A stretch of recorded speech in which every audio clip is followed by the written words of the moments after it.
Hi, everyone. I think we're going to go ahead and get started.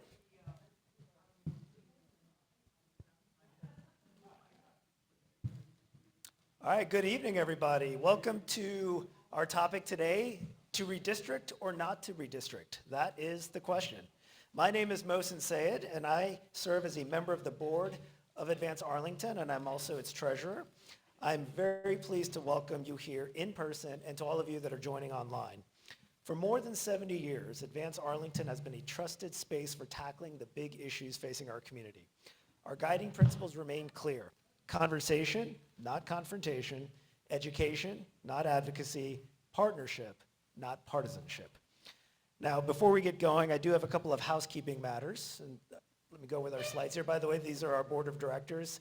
I want to thank our board, our sponsors, members, and program partners.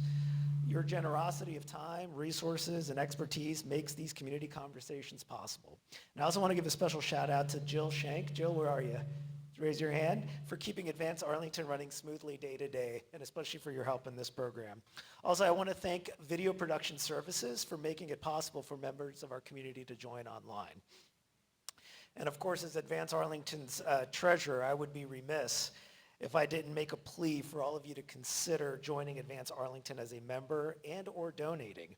Your membership and contributions will go a long way to support our monthly programming and ensure Advance Arlington remains the community town square for discussing, engaging, and ultimately solving our community challenges. And you get to have your name on this wonderful list. And again, thank you for those that have donated. Now, to that point, our third annual soiree will take place on Wednesday, June 10th, and we invite all of you to not only join us for this wonderful evening of refreshments and conversation at the beautiful Mocha Art Center, but also to please consider sponsoring this event, which is our major annual fundraiser. You can find all the many benefits of sponsorship listed on our website, advancearlington.org. Also, we're hosting a fundraiser on Thursday, April 23rd from 5 to 8 p.m. at Amoto Mio on Langston Boulevard, where 15% of all sales will go to Advance Arlington. Please join us for a fun evening of pizza, pasta, and delicious Italian cocktails and other beverages to support Advance Arlington. Dine-in or carry-out counts towards our total. Now, last month we examined issues pertaining to Arlington's tax base. Tonight, we turn our attention to the upcoming Commonwealth-wide election, where voters in Virginia on April 21st will be asked to simply answer yes or no to the following question. Should the Constitution of Virginia be amended to allow the General Assembly to temporarily adopt new congressional districts to restore fairness in the upcoming elections, while ensuring Virginia's standard redistricting process resumes for all future redistricting after the 2030 census? To guide this discussion, we have intentionally assembled a balanced panel moderated by Arlington's own Sam Shirazi. Sam serves as the host of Federal Fallout, a must-listen podcast if you want to know about politics and elections in Virginia. And it is also my pleasure to introduce to you our distinguished panelists. First, I'd like to introduce you to Patrick Condray, who goes by Mike, and is currently a PhD student at George Mason University Schar School of Public Policy and Government. Mike is here to provide helpful framing, context, and perspectives for our conversation. Representing the no side of the debate will be Mr. Richard Samp, a distinguished appellate litigation and constitutional law attorney and former member of the Arlington Electoral Board. Representing the yes side of the debate will be the Honorable Marcus Simon, delegate from Virginia's 31st District, serving communities across Falls Church and Fairfax County. Thank you so much for being here today. As mentioned earlier, Sam will be moderating, and we'll keep time at the end for questions from the audience as well. And with that, Sam, I'll turn it over to you. Thank you.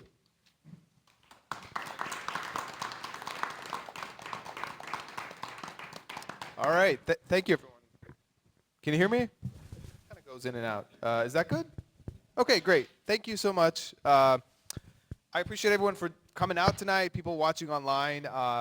And, I wanted to first thank Advance Arlington to have a panel like this, because I think it will give people a way to hear about this issue that isn't so part partisan, I would say. I mean, I'm sure you've seen things online, and I think we're going to obviously see different perspectives, but I think we all want to be respectful, and I think we will be, and I really appreciate the opportunity to have that discussion. There's a lot of information, there's going to be opinion, a lot of questions, so I really want to make this as productive as possible to give people as much information as they can if they're planning on voting, if they haven't already. So to set some kind of expectations about what's going to be happening, this isn't really a debate. I will obviously be asking questions. People will give their answer. The focus really is to kind of get a sense of the different perspectives, understand more about redistricting, understand more about the referendum and the amendment. And so I asked the panel to keep the answers brief because there's a lot to cover, and I want to get to as many questions as possible. And I appreciate that they are all willing to speak on this topic and give their background and expertise on this. So with that, I'm ready to get started. I think I wanted to start off with a couple questions to Mike because he's more of the kind of nonpartisan person here to give us a little bit of background on redistricting and gerrymandering generally. And then, so to begin with, I want to start with the first question to him, really about gerrymandering. And the first question would be, how do experts define gerrymandering? And is it ever possible to draw maps that are truly nonpartisan? Okay, the first thing is, I'm glad this works. Gerrymandering is simple. It's basically the art of drawing political district boundaries with the specific objective of advantaging one political party over all others. Now, a common saying way sums it up as, instead of the voters choosing their elected representatives, the elected representatives choose their voters. As for truly nonpartisan, it's one of those questions that depends on how high you set the bar for nonpartisan. Because with single-member districts, it's literally impossible to draw a map that everybody will say, yep, that's nonpartisan. On the other hand, when you look at the maps of the current Virginia congressional district, there are a lot of centers like the Gerrymandering Project and others which gave Virginia a grade A for lack of partisan bias in their current maps. So in that sense, if you're willing to basically take a purist thing, there's no way you can get a map that's completely nonpartisan because somebody will object. But if you look at it as an overall spectrum, right now our Virginia maps are considered a pretty good example of nonpartisan maps. That's a really helpful background. In terms of this specific amendment, and this is again to Mike, what is the problem that the amendment is trying to solve, or the problem from the perspective of people who are supporting it, and why is it being proposed right now? Well, one thing to remember is these two things are both true. Gerrymandering is something that's been around literally as long as the Republic, and even before that in colonial times, where people would draw districts for advantage. It is also true that in the last 2 to 3 decades, gerrymandering has become significantly worse and more problematic in several ways. One of them is the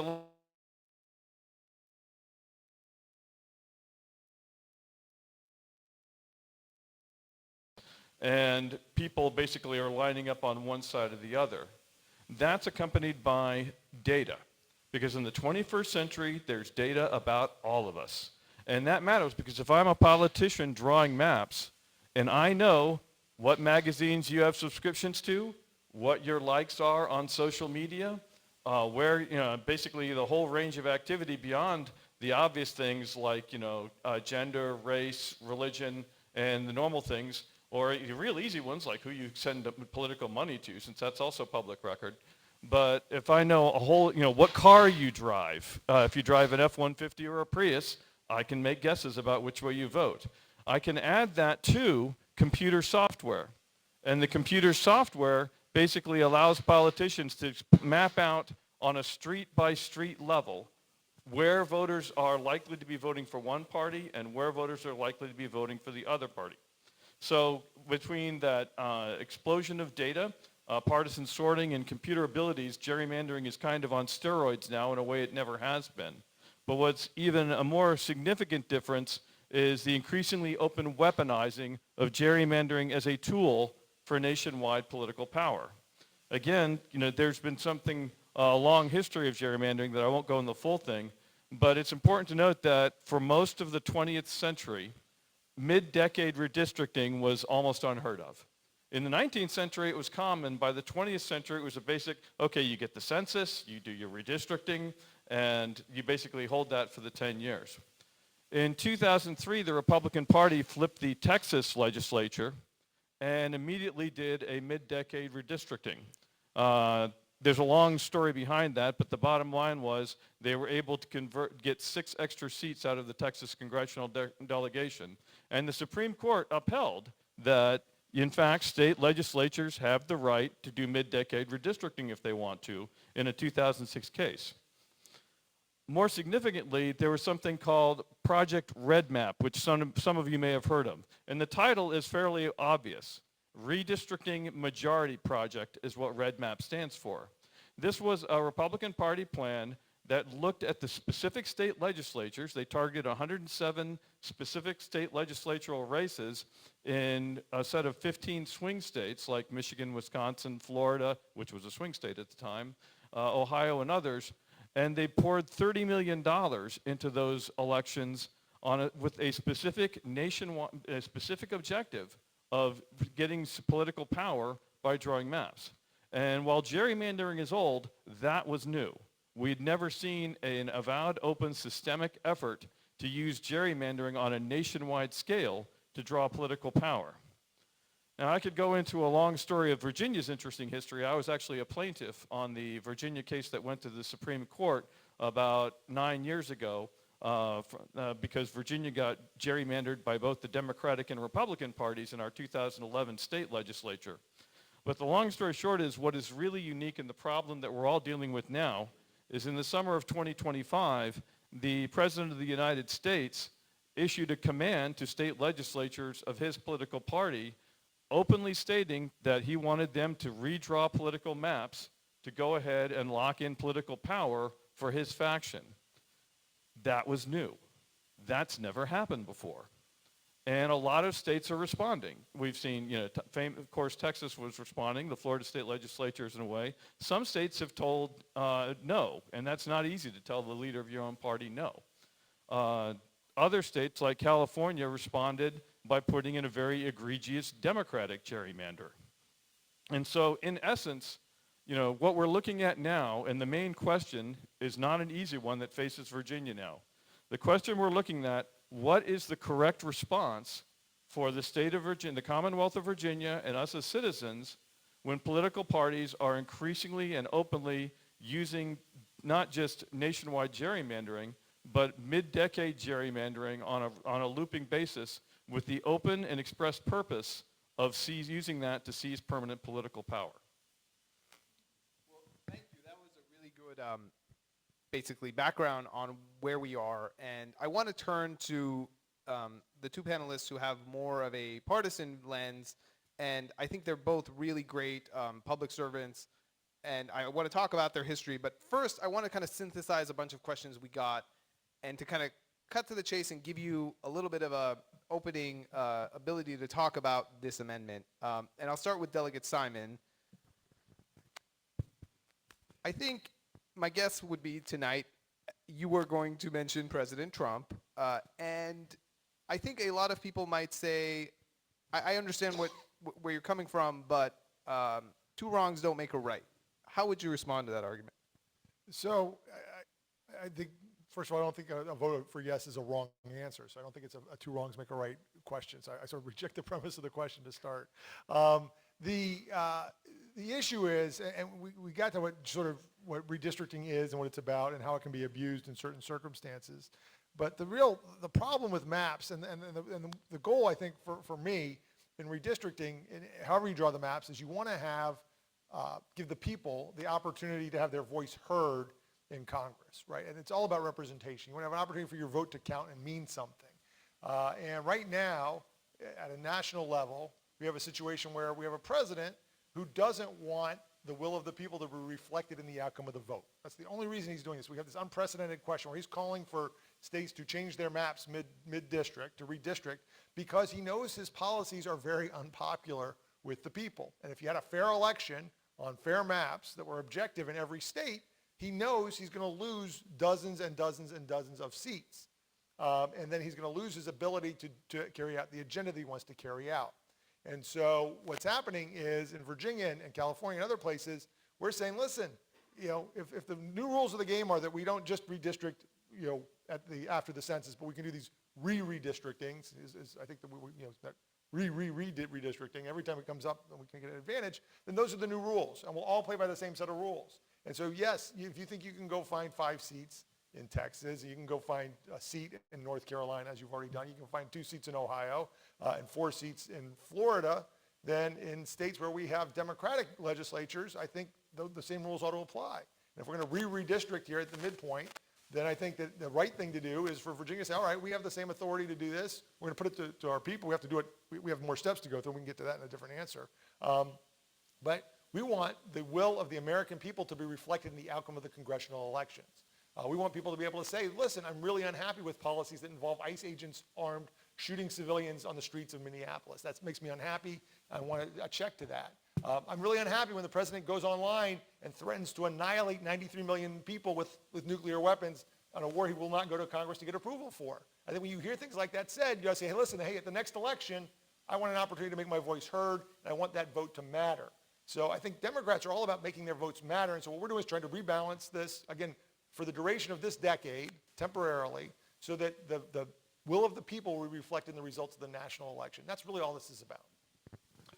And so I'll turn it over to Mr. Samp to kind of respond to that. But my specific question was, we see states like Texas and North Carolina redistricting mid-cycle, gerrymandering mid-cycle, and people who oppose the amendment are telling Virginia, don't do that. So is it one set of rules for red states, and then blue states with commissions will have a different set of rules? How do you kind of address that issue?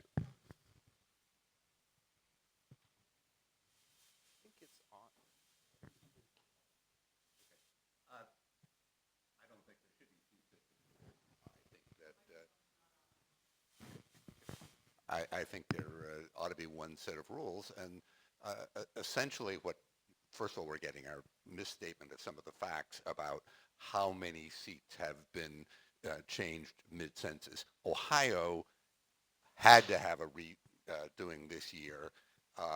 Some people say it's 1 seat and 2 seats, but it was a bipartisan commission that changed the number of seats in Ohio. In Utah, they had to have a redistricting, and there was 1 seat in favor of the Democrats. The only states that really count, that when we're counting up states right now, are Texas, California, Missouri, North Carolina, and maybe Virginia. And right now, if you add those up, there's perhaps 6, perhaps 7 seats that the Republicans would gain from their 3 states, and 5 that Democrats would get from California. So the idea that somehow that we are somehow playing in an unbalanced field is just false. Florida has not done anything. They do have a session that is coming up, and basically in Florida, from what I hear, the governor is not at all wild about getting to this issue at all, and only is going to consider doing so if the yes vote wins in Virginia. So if what you want is more gerrymandering, then by all means vote yes, because you'll get more gerrymandering here in Virginia. You'll also get more gerrymandering in Florida. I don't think that's what people really want. I think what people really want is compact districts in which you have communities of interest.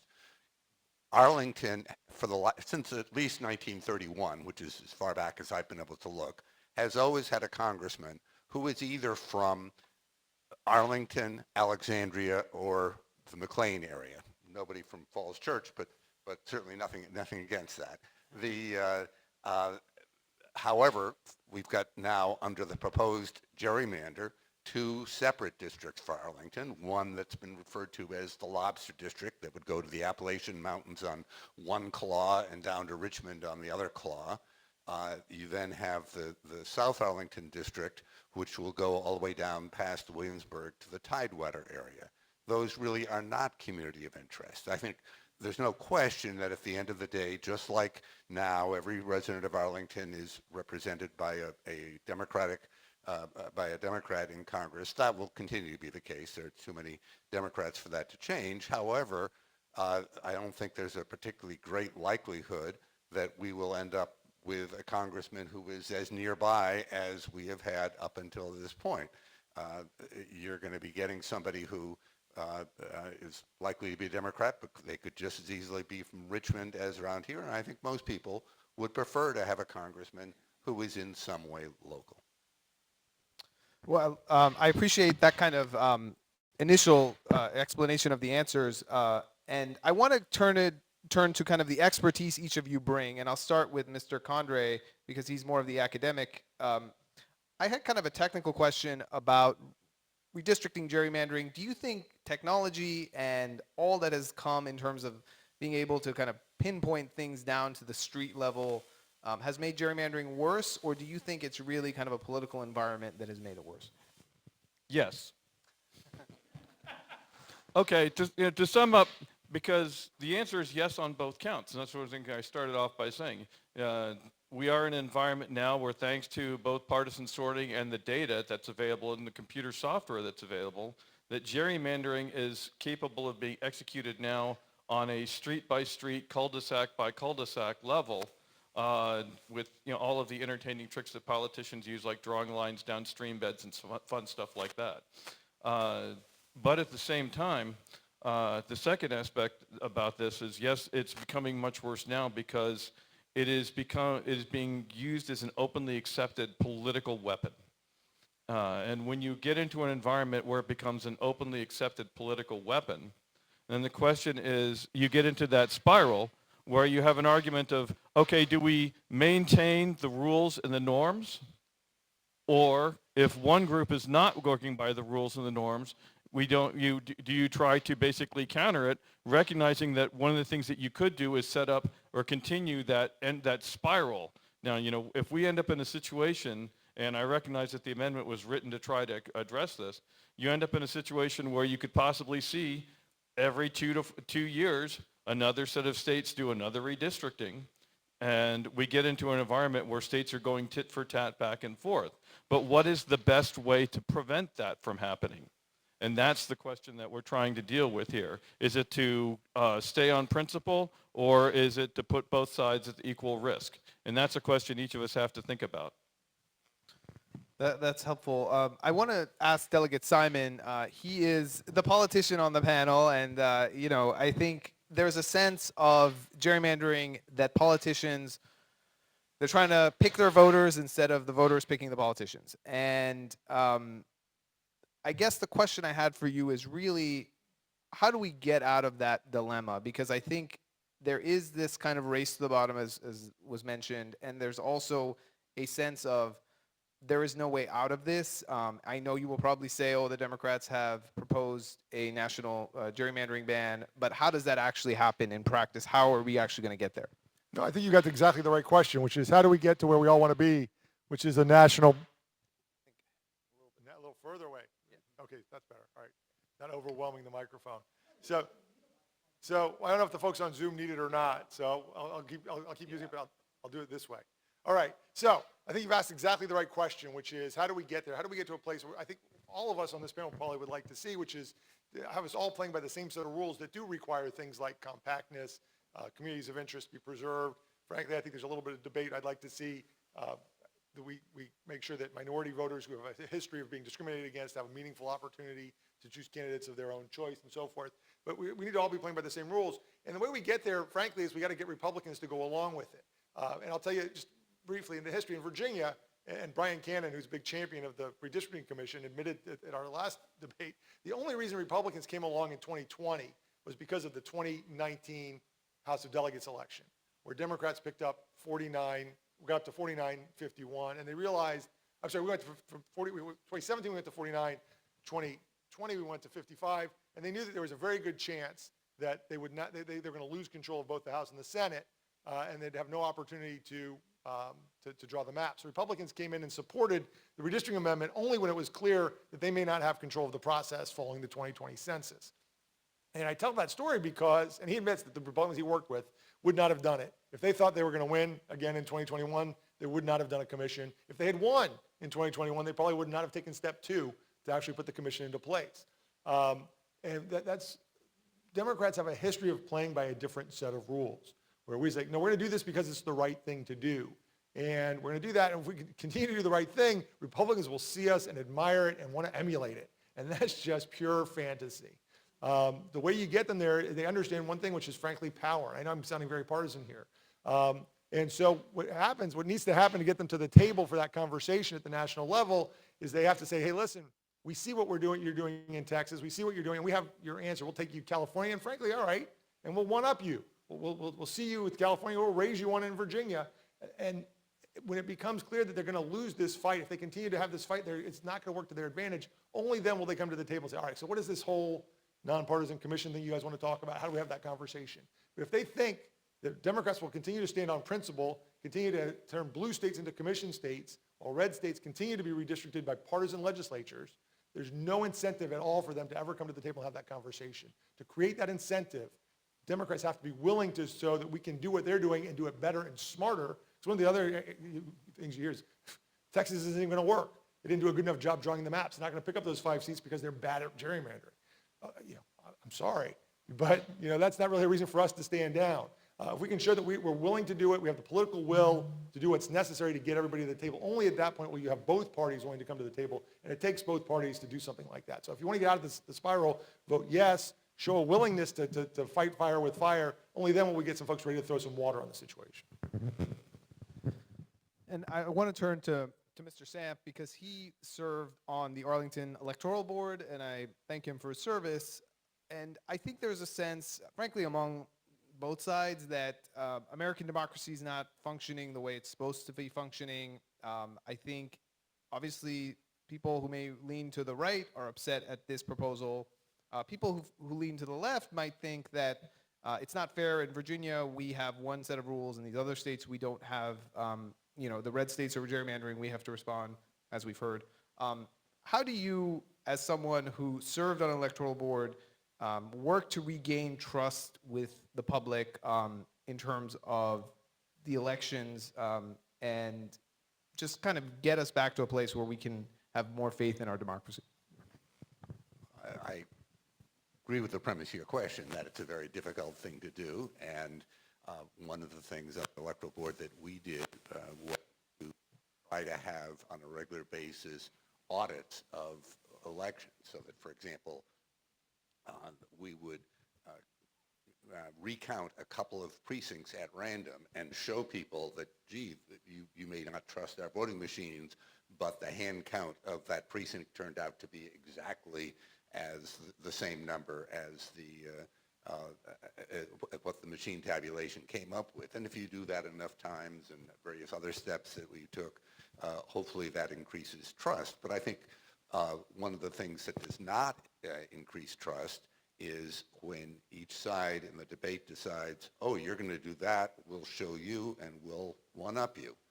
And if I can just have a personal aside, my involvement in this campaign, I didn't see anything going forward for a no campaign. So I personally went out and bought a bunch of no signs, and have had, I and some other friends have put them up around around here. Well, we put up a group of 20 signs on Williamsburg Boulevard, for example. Go the next day, all the yes signs are there, all the no signs have been taken down. So we've done that again, and then they all get taken down again.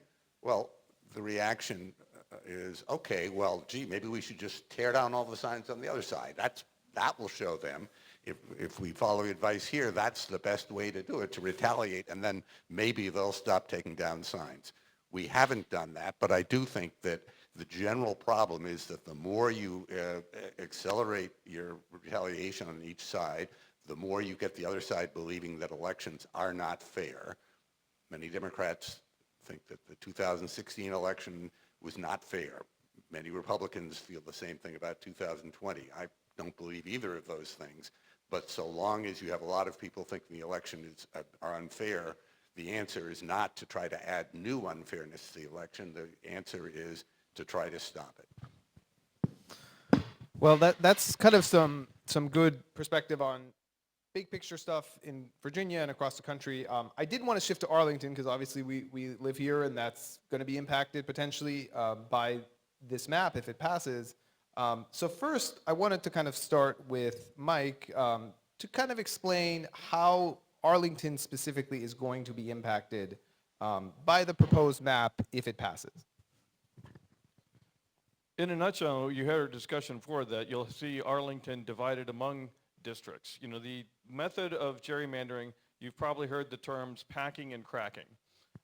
When you're trying to gerrymander to achieve a different outcome, you will tend to either basically divide out voters or concentrate voters, depending on what your objective is. In this case, what Arlington is because of the large number of Democratic voters in Arlington, you're seeing that the people who drew the proposed Democratic gerrymander used the high number of Democratic voters in Arlington to balance with areas that are more Republican leaning. So that spreads Arlington voters out among different districts instead of concentrating them in one place. And for Delegate Simon, so currently Arlington is in the 8th Congressional District, and it is all together. All of Arlington is in one district. This proposed map would divide Arlington, not exactly roughly down the middle, but kind of across north-south boundaries. How does that benefit Arlington to be split in half like that?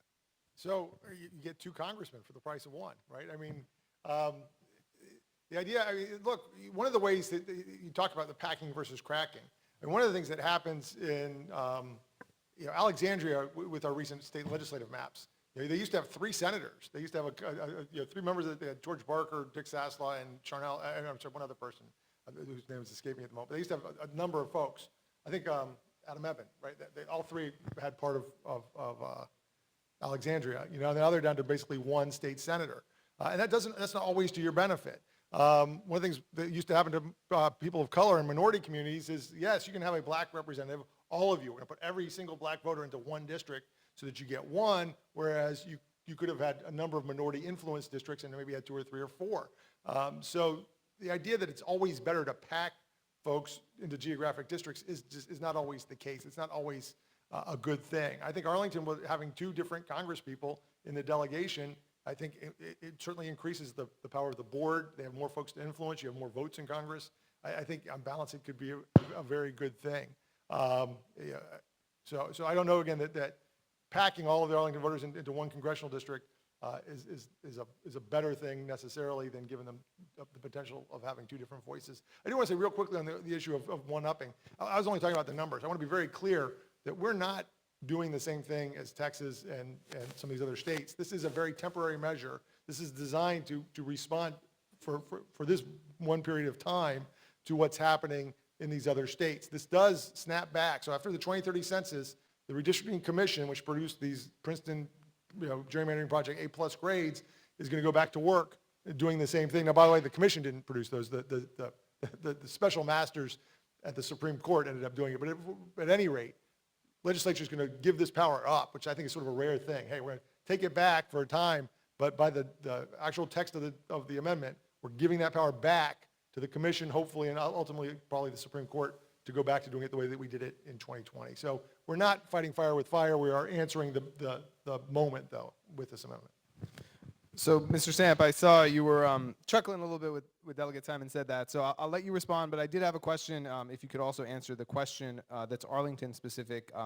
You probably know Arlington's deep blue, and I'll put on my pundit hat and say that no matter what happens with the referendum, I think it's going to be a yes in Arlington. So if the people of Arlington want this, isn't that just reflecting the will of the people? And this is a referendum, and other states like Texas and North Carolina didn't have referendums. But feel free to also respond about the temporary measure. Yeah, I agree with you that if the people of Arlington, along with the people of the entire state, vote for this, unless the Virginia Supreme Court ultimately rules that the legislature failed to follow the proper procedure in adopting this referendum, then of course it should be adopted. That's why I'm urging people to vote no. And in terms of this being temporary, I think once a commission is the one hope you have for stopping gerrymandering. It isn't that easy for the legislature to twice vote and have an intervening election in order to even get this to a vote like this, and then you have to have a vote. So it's more difficult. But once you've done it once, you can be sure that if we get to be 2031, people remember that, oh, it wasn't that hard to change things. If you're the Republicans, you think, well, gee, if we now control the legislature, by all means, we ought to abolish the commission and do things our way. If you are the incumbent members of the Congress who got elected under the gerrymander, you're going to say, gee, should I have to give up my seat now in 2031 because my district will no longer exist and we'll go back to districts that we had back in the 2020s? I think that they might well decide that they would just soon stay in Congress. So I wanted to follow up specifically about Arlington, but also rural Virginia, because we got a lot of questions about that. And you had someone had mentioned the lobster district, because the district goes from Arlington all the way into rural parts of Virginia. So I'll start off with Mike and just ask him from more of an academic perspective.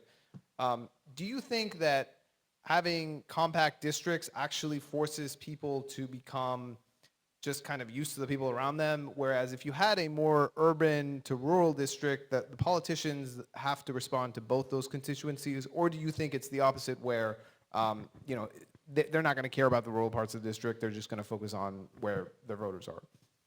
This is actually a matter of some debate among folks who study political polarization. Dr. Liliana Mason, for example, wrote a book that talked about one of the unfortunate side effects that the Republicans largely being a rural party and the Democratic Party being largely an urban party, and the suburbia is the battleground, so to speak, means that you don't have a lot of Republicans who care much about urban issues, and you don't have a lot of Democrats who care much about rural issues.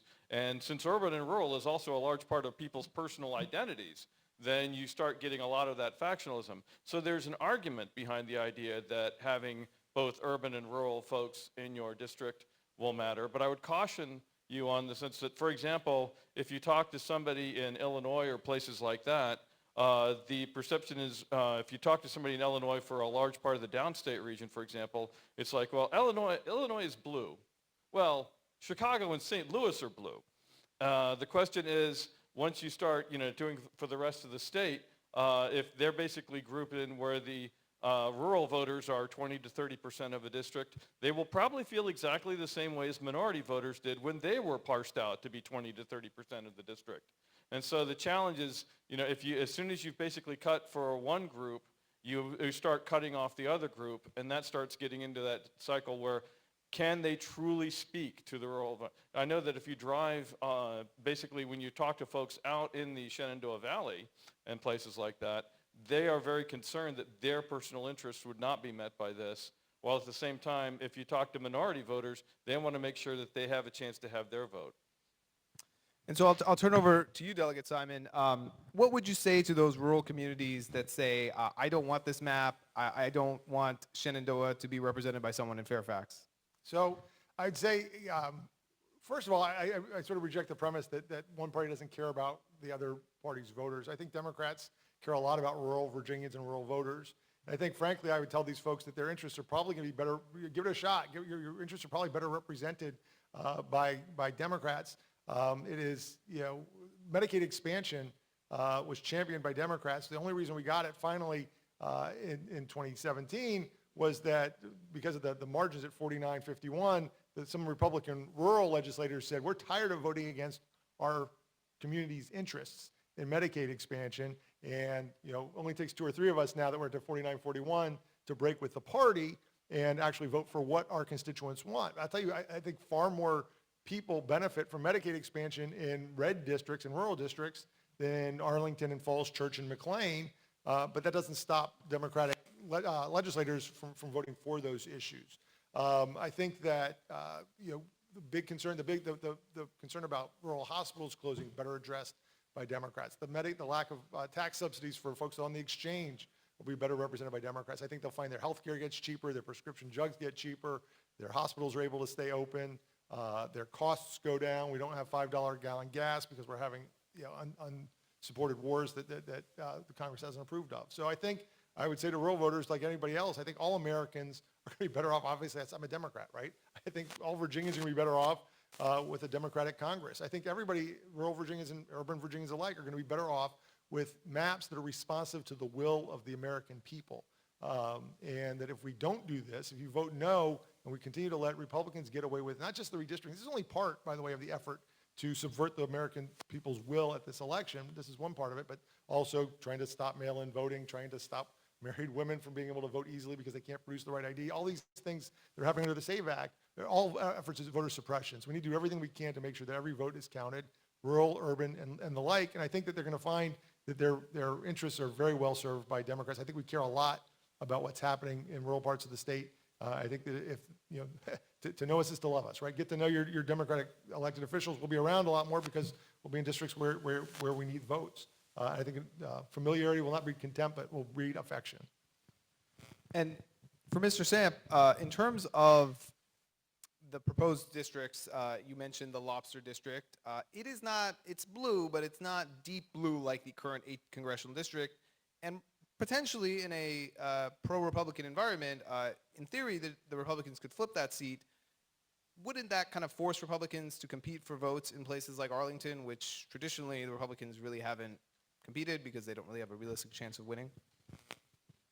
Well, I think what you've pointed to is that, in fact, gerrymandering oftentimes creates its own destruction, that by gerrymandering, you're making all the districts slightly leaning your way, which means that in a wave sort of election, you end up defeating yourself. So that, frankly, gerrymandering is not the worst problem that we're facing in elections in this country for precisely that reason. And I think that's the reason that Florida probably won't go forward with gerrymandering, because I think they fear that there will be some incumbents there that could get beaten as a result.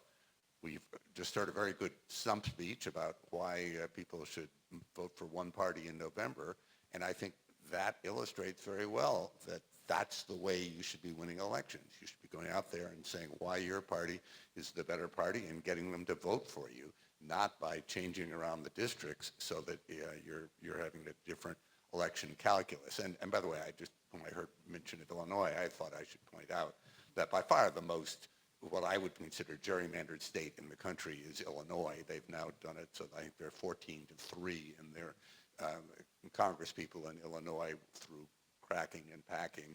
So what's unique about the gerrymandering that's going on right now is that it is mid-decade, but that doesn't mean that there are not many states around the country that have either gerrymandered by Democrats or by Republicans.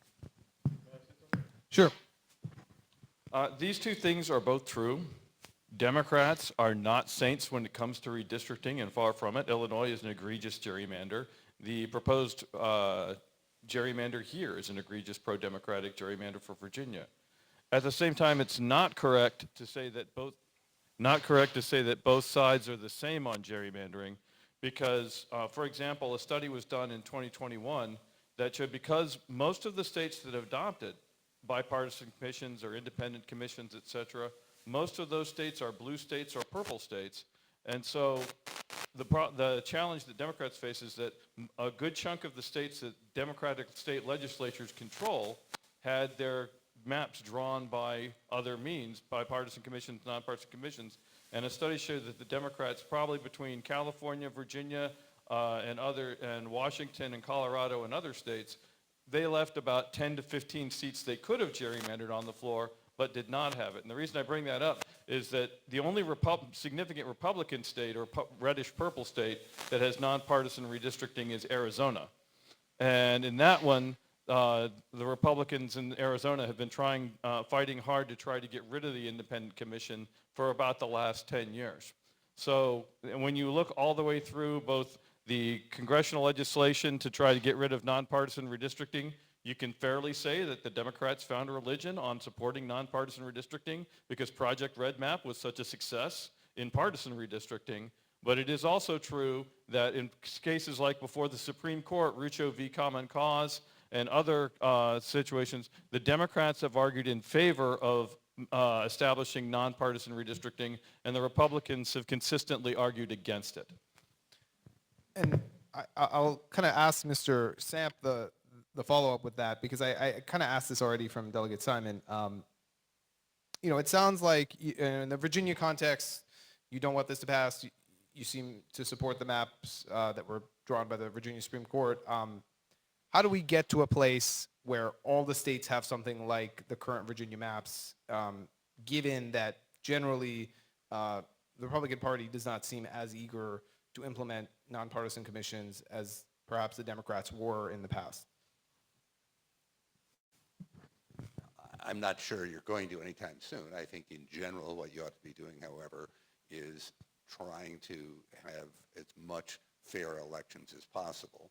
And you know, I don't agree that somehow Republicans have been less fair than Democrats in what they want. I think that, for example, in Virginia, when we had the referendum, Arlington was the only jurisdiction in the entire state that voted against the commission, and they voted against it because the local Democratic Party campaigned actively against it, that there were people from both parties who were in favor of it. And I agree with Delegate Simon that it was a unique set of circumstances that caused the commission to be created. It wasn't because Democrats were being kind. It was because both parties didn't really know for sure who would control the legislature in 2021.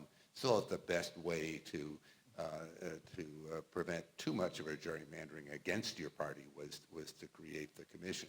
But it simply is not true that the commission in Virginia was set up because of Democratic support. If anything, it was the opposite. Sure. Actually, yes, a lot of Democrats, particularly in Arlington, was like, whoa, hey, well, now we can draw the maps, and pointing to all the different parts of the context. But it is also true that the Democrats in the Virginia Senate, all basically, it was like 39-1 in the first round, and it was 38-2 the second round. The place that the drama occurred was in the Virginia State House, and 9 Democrats did decide, okay, we are deliberately voting along with the 45 Republicans to set up the commission. And that vote is unique in Virginia because Virginia is the only place where either political party, one of the political parties has, even with a minority faction, voted to give up their power voluntarily. Just right now, real quick, for some context, since I was there, I just want to say that some folks were against the commission because we knew that it was doomed to fail because it had too many politicians on it. It was a compromise. And you know, it is a bipartisan, it's not a nonpartisan, it's a bipartisan commission. It by design is required to have partisan picks. Like the head of each political party picks the 8 members, 4 legislators and 4 citizens. So you've got 8 legislators, and they're all explicitly Republican or Democrat. There's no independents represented. There's a whole lot of problems with it. It was doomed from start to fail as it did. It was really, I call it essentially a Rube Goldberg machine that was designed to get us to the Supreme Court. You had to go through all these iterations, but ultimately that marble was going to wind up at the Supreme Court no matter what you did. And I'll get to Mike in one second. I did want one last question for Delegate Simon, then I'll go to Mike, because there are a lot of people asked about this, and Mr. Samp raised this issue. So if people don't know, Delegate Simon was on the Redistricting Commission. So he's been there. Once this amendment, if it passes, it would expire essentially in 2030, and the traditional, in theory, the traditional, or the commission and or Supreme Court would draw the maps. But a lot of people say, well, the politicians are never going to give up their power. So can you say that the commission will be used and or the Supreme Court in 2031 if this passes this time? Well, so if this passes, yeah, the idea that it's not temporary. So, you know, look, it's sunsets, right? There's we don't have to vote to put it back to the way it is now, right? This literally expires. It's in the text of the constitutional amendment. After the 2030 census, the current redistricting commission will go, I guess as Mr. Sam says, unless between now and 2030, you know, there's another constitutional amendment, another referendum that we vote on in 2028 or 2029, I guess, to try and change that. But I think right now the plan is to go back to the commission. There are some procedural things we could do to legislatively to put to try and prevent some of the things that went wrong the last time around, like say, look, you have to elect one chair. I mean, things started to go south. The very first meeting, we're supposed to elect a chairman from the citizen members, and we deadlocked on that, so we ended up having to appoint co-chairs. And then we ended up, couldn't hire one attorney to advise the commission. We had a Republican set of attorneys and a Democratic set of attorneys. So there are things we could do to reform how that works, how ties are broken, and some things like that without throwing the whole thing out.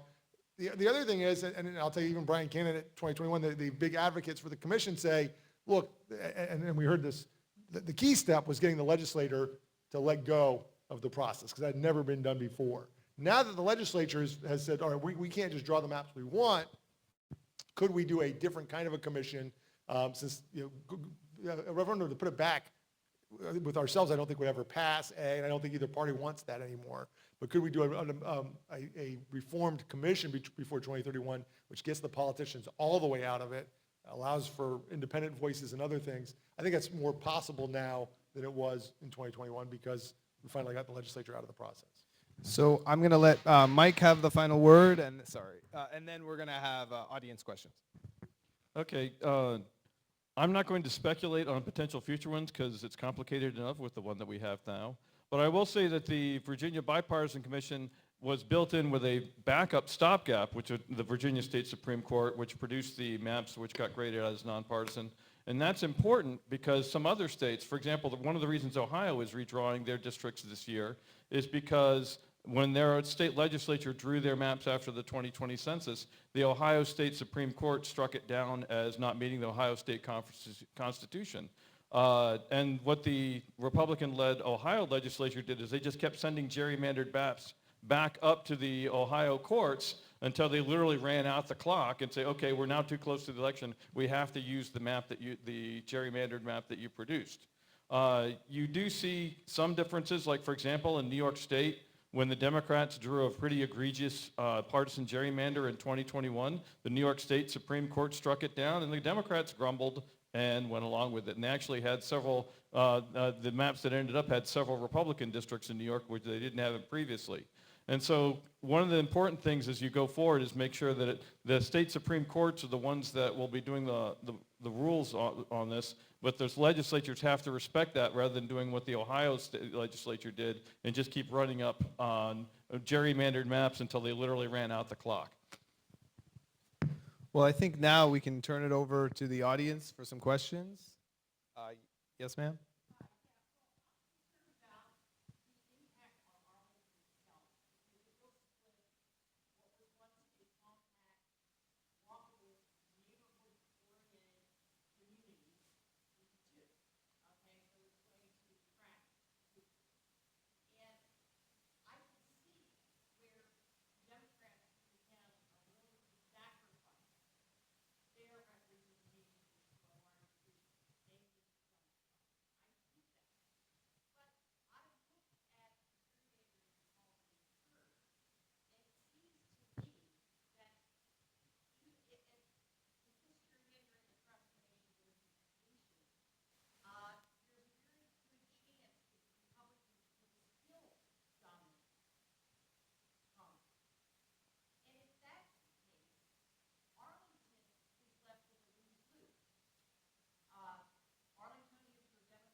So I imagine Mr. Samp probably agrees with that. Delegate Simon, maybe you can take that.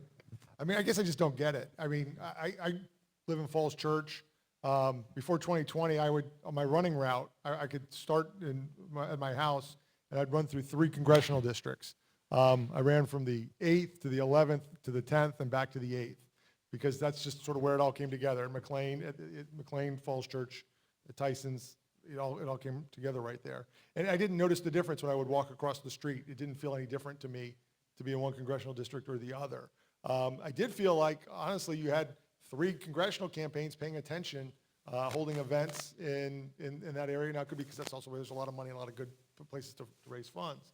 But I don't see the loss in this for Arlington in any way, shape, or form. I think having 2 Congress people campaigning in Arlington, which would still be a big focus of the district, it would have a lot of votes, the important votes, because frankly, in districts like this, when this happens, the primary becomes an essential thing. And if you're coming looking for Democratic votes for your primary election, you're coming to Arlington for that. So I think Arlington's clout, political clout, would be enhanced in either situation. You do raise a really good point, though, which is about, and it goes to the point I made at the beginning. The whole point of this is you want to have the ability to affect the will of the people here. Right now, the way Congress runs under Republican leadership is, my son's working in Don Byer's office right now as an intern, answering the phone, and it's the most frustrating job that he's ever had, because he has people demanding that the congressman do something, and he's trying to explain to folks as an intern, do you know what it takes to get a bill to the floor? We can't get it. I can't do anything that Speaker Johnson doesn't want to, right? We haven't had regular order in Congress in forever. My hope is that with the Democratic control of Congress, you'll finally return to regular order. You'll have a budget. You'll have bills actually come to the floor. You'll have rules that allow for debate. And I think Arlingtonians' voices will be heard loud and clear if that happens. If we vote no and we do lose the whole thing, I think that Arlingtonians really will lose out. And I think they've been losing out under this speakership. So I'm going to try to get as many questions as possible. I will do one online, and then I'll go to the audience. This one is for Mike, and I think it's kind of a technical question about if, for example, we wanted to truly have nationwide, nonpartisan redistricting, how does that happen through Congress? Under Article 1, Section 4 of the Constitution, states are given the responsibility of handling their elections. However, Congress is explicitly given the authority that they can draw rules for the states. Because, for example, the reason that we have 1 congressional representative per district is because of law passed by Congress. The reason that we have 435 members of the House of Representatives is because of a 1929 law passed by Congress. So the idea of if Congress passes, and this works both ways, if Congress passes the SAVE Act and that is signed into law, then that is in Article 1, Section 4. That is a legitimate way to put rules on all the states. The same applies for nonpartisan redistricting. If Congress passes that, a nonpartisan redistricting, and it's signed into law, then that is legal under the Constitution under Article 1, Section 4, and the states have to comply with the congressionally passed law. Okay, yes, sir.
Delegate Simon, you can start, and then Mr. Sam. Sure. So I think, first of all, I think it's fair that we've put this question on the ballot. Ultimately, it's not up to me. I don't get to decide whether this passes or not.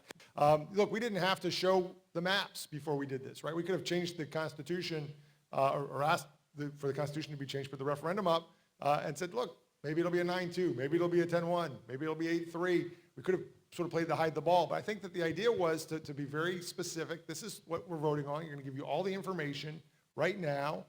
and we're going to make it temporary, and it's in response to what we heard is unprecedented, right? I think we've had since this century, or the 20th century, maybe 2 mid-decade redistrictings over, or 2 or 3 over a 30 or 40 year or 70-year period, and now we've had like 3 or 4 in 1 year.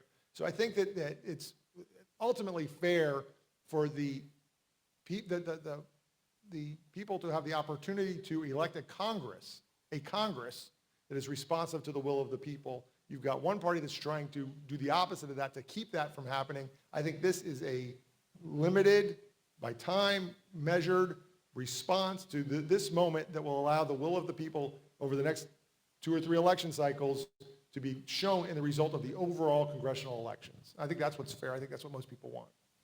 And if I could just ask I want to give Mr. Samp an opportunity. Speak to maybe a Democrat who thinks it's not fair for President Trump to have asked Texas and other states to give him more seats. Yeah. Because, I didn't want to just restate the question because it seems like, how would you say that? Well, I think that to a certain extent, fairness is in the mind of the beholder, and I can tell you what I think is fair. A fair district is one in which it is sufficiently compact so that the voters actually get to know the candidate and that is somebody who lives fairly close to them.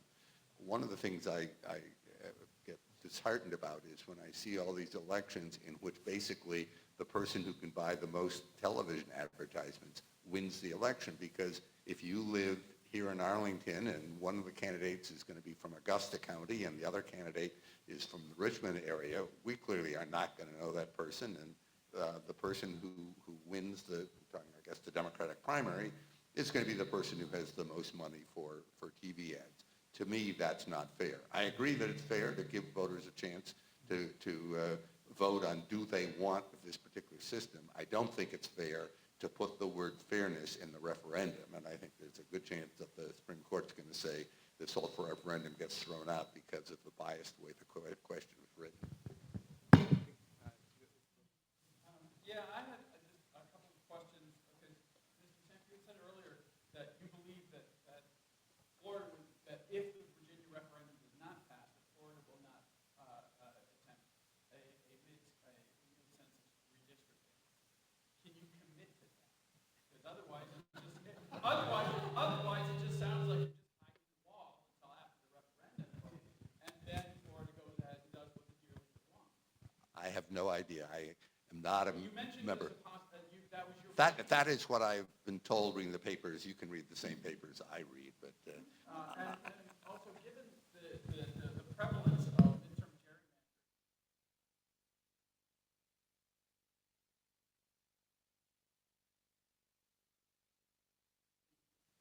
national nonpartisan districting.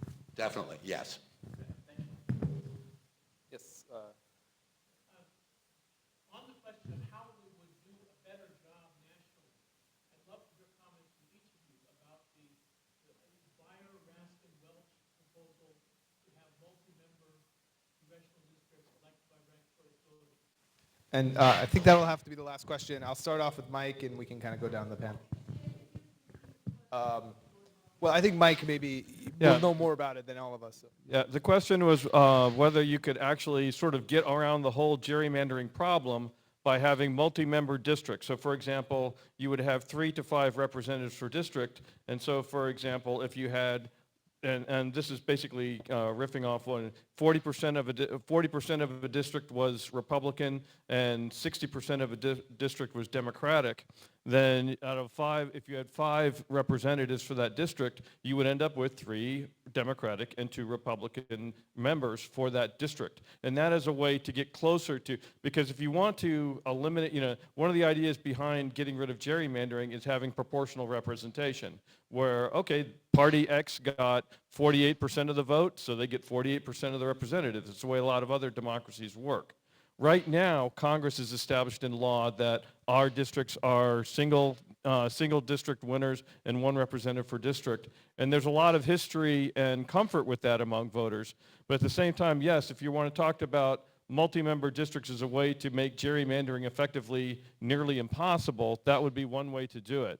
But the question, unfortunately, for this time around, the question on the floor for voters is whether to say yes or no to this one. And I will say this on the fairness question, it's a hard question, like I said earlier, because it depends on where you draw your aperture. If, is your fairness measure looking strictly at the Commonwealth of Virginia, or do you take the fairness measure nationwide? And both of those are legitimate positions. And just because we do have to end it, I wanted to give Mr. Samp and Delegate Simon final opportunity to just, what is the last thing you want to leave voters with before they go cast their ballots? And I'll go with Mr. Samp first. I just think that I don't approve what went on in Texas. I don't approve what went on in California. I just hope that we here in Virginia are better than that we can rise above that and say we're not going to have gerrymandering here. And Delegate Simon. So I would say if we continue to try and do better than that, we have 3 branches of government. There's supposed to be checks and balances on each other. We took the high road with the Supreme Court while Republicans refused to seat Democratic nominees when President Obama was president. We didn't take the opportunity, we had the trifecta, to do anything about that. And if you like the way the Supreme Court turned out, when Democrats essentially stood down and Republicans played by a different set of rules, you like what that meant to freedom of choice, you like what that means to things like birthright citizenship, to presidential immunity and so forth, then that's the result that you get. I'm not prepared to give up Congress that easily. I think that we need to continue to have at least one branch that's going to be a check on the president. That's why this president in particular, who's shown an unprecedented willingness to say things like, I'm entitled to these seats, go get them for me. And that's why this is a specific, for this moment, time-limited, measured response that will allow Virginians to have a fair opportunity to have fair representation in Congress and a congressional map that's fair to the country and reflects the will of the people. And so I hope that you all vote yes. So, yes, can you thank you to all the panelists, and I will turn it back. First of all, can everybody give Sam a hand for moderating this?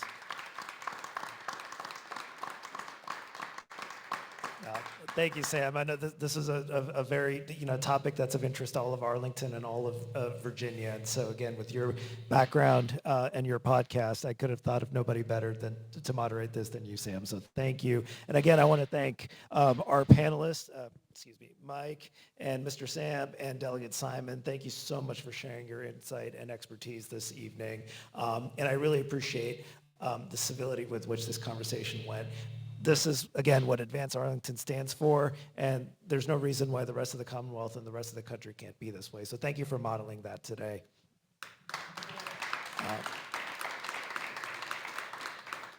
Thank you again to our board, our sponsors, our members, and program partners for sustaining this work. And once again, please consider joining and even sponsoring our June 10th soiree. And we hope to see you at our Amado Mio fundraiser on April 23rd. Our programming will continue in May. We hope you come back. It's Wednesday, the second Wednesday in Arlington. We hope to see you here. Thank you so much.